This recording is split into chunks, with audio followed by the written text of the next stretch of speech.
nasib 9 anggota TNI yang sempat dinyatakan hilang usai diserang kelompok kriminal bersenjata KKB saat melakukan operasi pencarian pilot Susi Air. Adapun 4 orang prajurit TNI dikabarkan sudah kembali ke pos pengamanan sedangkan 5 lainnya tengah dalam pencarian. Hal tersebut disampaikan oleh Kepala Staf Umum TNI Letjen Bambang Ismawan, membantah kabar soal 4 prajurit TNI disebut meninggal dalam penyerangan tersebut. Letjen Bambang menyebut 4 prajurit TNI telah kembali tadi siang ke posnya masing-masing, Senin 17 April 2023. Yang 4 orang sudah kembali itu, kan kemarin dispekulasikan bahwa mungkin yang 4 sudah meninggal. Tapi ternyata tidak, ujar Bambang. Bambang menjelaskan ke-4 orang tersebut ditemukan dalam kondisi sehat. Sebaliknya, masih ada 5 orang prajurit TNI lagi yang masih dalam proses pencarian. Jadi itu tadi yang 4 orang yang sudah kembali tadi siang itu sudah masuk ke pos. Sampai siang tadi masih dilakukan pencarian tinggal 5 yang terakhir, jelas Bambang. Di sisi lain, Bambang menambahkan pihaknya juga memastikan hanya ada seorang prajurit TNI yang gugur dalam penyerangan tersebut. Hal tersebut sekaligus membantah simpang siur adanya 6 prajurit TNI yang tewas. Jadi yang berita simpang siurkan banyak, jadi itu tidak benar. Yang terkonfirmasi meninggal 1 orang, yang hari Jumat itu. Yang lainnya sudah kembali ke posnya masing-masing, tukasnya. Diberitakan sebelumnya, prajurit Komando Cadangan Strategis Angkatan Darat Kostrad, dari Satuan Tugas Satgas Batalion Infanteri Yonif Raider 321 Galuh Taruna, Pratu Miftahul Arifin, gugur diserang kelompok kriminal bersenjata KKB. Pratu Miftahul Arifin ditembak setelah mencoba mencari keberadaan pilot Susi Air, Philips Mark Mertens 37, di Distrik Mugi, Kabupaten Enduga, Papua Pegunungan, Sabtu 15 April 2023 sore. Setelah insiden penyerangan tersebut, Panglima TNI Laksamana Yudo Margono bertolak ke Papua pada hari ini, Senin 17 April 2023. Kepala Pusat Penerangan Kapuspen TNI Laksamana Muda Julius Wijojono mengatakan, bertolaknya Panglima Yudo ke Papua dalam rangka mengevaluasi operasi pembebasan pilot Susi Air, Philips Mark Mertens 37.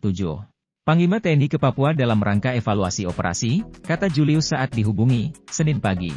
Dalam kunjungan tersebut, Panglima didampingi oleh Kepala Staf TNI Angkatan Darat KSAD Jenderal Dudung Abdurrahman, dan Panglima Komando Cadangan Strategis TNI Ed Pangkostrat Letnan Jenderal Maruli Simanjuntak. Yudo dan beberapa pejabat tinggi TNI itu berangkat dari Lanut Halim Perdana Kusuma, Jakarta Timur, pada pagi ini.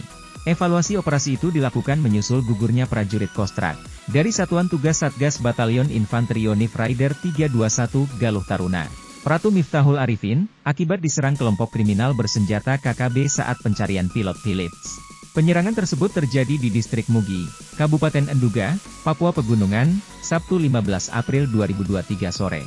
Julius mengatakan, peristiwa penyerangan itu terjadi ketika Satgas Yonif Raider 321 sedang mendekati posisi penyandera Philips. Dari Satgas Yonif Raider 321 mencoba menyisir mendekati posisi dari para penyandera KKB. Kemudian ada serangan dari mereka kelompok kriminal bersenjata, kata Julius saat konferensi pers di Mabes TNI Cilangkap, Jakarta Timur, Minggu 16 April 2023. Akibat penyerangan tersebut, Pratu Miftahul Arifin terjatuh ke jurang dengan kedalaman 15 meter. Setelah itu, lanjut Julius, terjadi serangan lanjutan dari KKB terhadap Satgas Yonif Raider 321. Ketika prajurit mencoba untuk menolong Pratu Miftahul Arifin, mereka mendapatkan serangan ulang, ujar Julius. Julius membantah bila disebutkan ada 6 prajurit yang gugur akibat penyerangan susulan itu. Dia mengatakan, kondisi prajurit lain yang mendapatkan serangan susulan itu masih didalami. Julius menyebutkan, jenazah Pratu Arifin belum dievakuasi karena kendala cuaca. Kami kesulitan menghubungi aparat di lokasi karena kondisi cuaca yang tidak menentu, kata Julius. Usai peristiwa ini, Panglima TNI Laksamana Yudo Margono kemudian memerintahkan pengerahan bantuan tempur maksimal.